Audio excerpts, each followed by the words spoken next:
There's something I've learned over the years about, and I'm curious how you approach this. And I don't always get it right, and it doesn't always work for me, but a psychological strategy.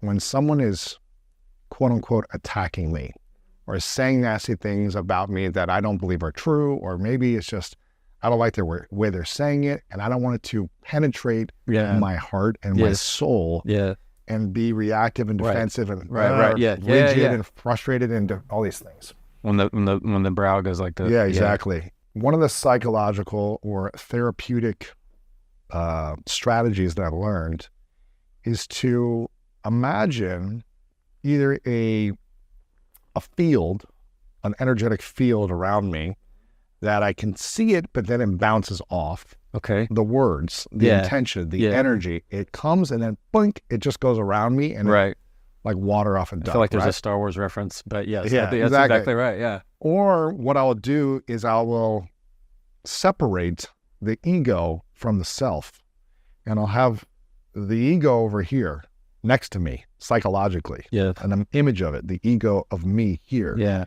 I'll just say, oh, they're just speaking to the ego. Yeah, the detachment. They're just, they're speaking over here. Right. They're not actually speaking to me. Yeah. They might be looking at me, but it's just redirecting right here. Right. And, oh, this doesn't affect me. Yeah, they're talking to that guy. Yeah.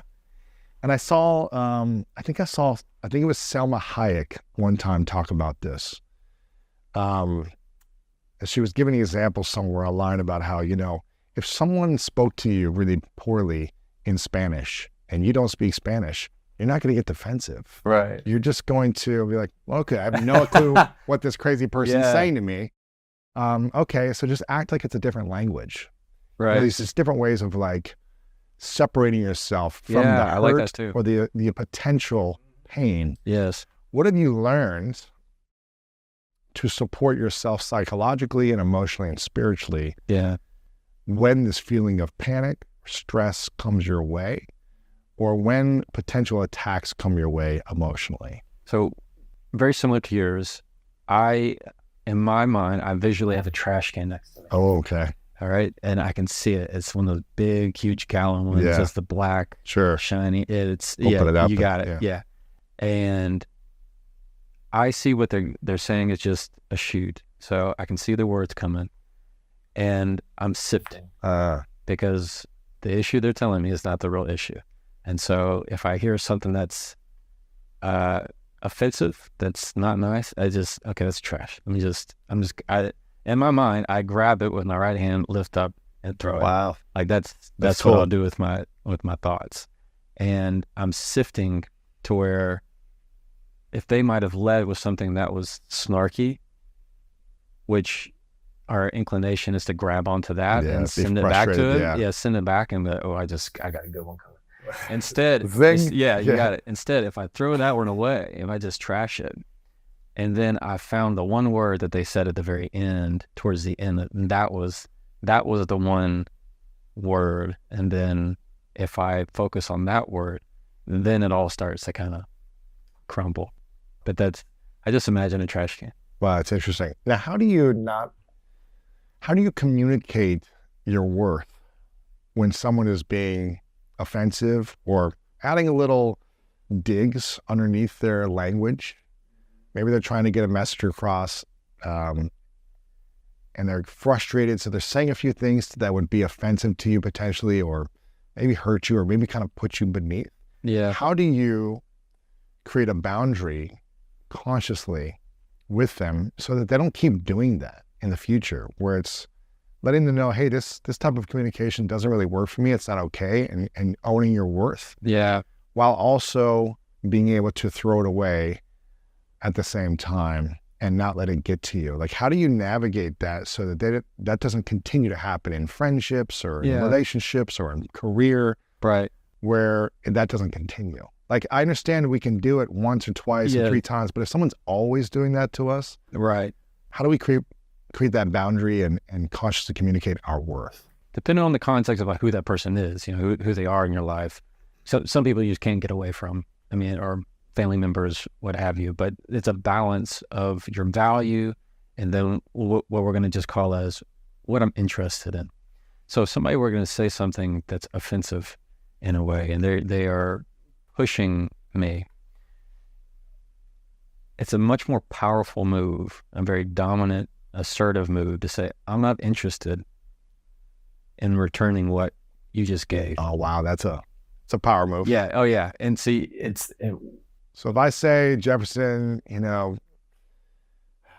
was pretty idiotic what you did the other day to me, and I just didn't, yeah. you just looked like an idiot. But what I really want to do is moving forward, I want us to go do this thing instead. Right. Or whatever. I'm just Yeah. saying I'm with something. you. Yeah, I'm with you. How would you respond to something like that? So if somebody, well, what you kind of did was you like hit it into something else that they did. So what I would first do is call that out. So, I hear 2 points. Yeah, and so I'm like, I'm not going to skip that. So I'll say, so you want to just throw the trash away right away. You got it. You would address it. Well, because they're trying to hide the trash and the good. Yeah. And so my response is, well, I see two different things. So that first point, I don't have an interest in responding to whatever, or I'm going to say, well, maybe I did look like an idiot, but I'm not going to be holding on to whatever message you're trying to send to me. But it's much more dominant move to say, I have no interest in returning what you're sending. Right. I have no interest in calling you what I saw yesterday you do, or something like that. You got it. But if you use the phrase, I have no interest in talking about your opinion of my performance. Oh, interesting. You know what I mean? Like, it's obviously that's not something you want to start off with, because that could sound defensive, that could sound issues. But the point of it is, when you say I have no interest, you're letting them know, like, I don't have it's like you're saying that as you're doing the trash can thing. I really don't have an interest in, this kind of food. It's not great for me. Doesn't really settle well with me. But what does taste good is what you said, about X, Y, and Z. And so you kind of imagine those words as part of, let's say it's kind of, your diet. Sorry, I'm a little lactose intolerant, but right. So let's skip the milk and talk about something else. What are the 3 power moves in conversations that really set you up for success in any conversation? Number 1 is silence. Just nothing. So if somebody were to say something that's snarky, the best move is to say nothing. You just kind of sit back, and you look around, or you look up, or you look off. I'm telling you, 9 times out of 10, they can't take it. Really? They can't take that silence, because then it's spread out. You just exposed. Instead of you covering it up with something else that says, excuse me, what did you say?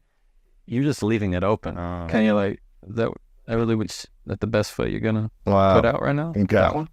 That's the one we're gonna choose. And if you just let that silence sit there, oftentimes, and you've probably heard this, they go, I shouldn't have said that. You gotta give them that chance.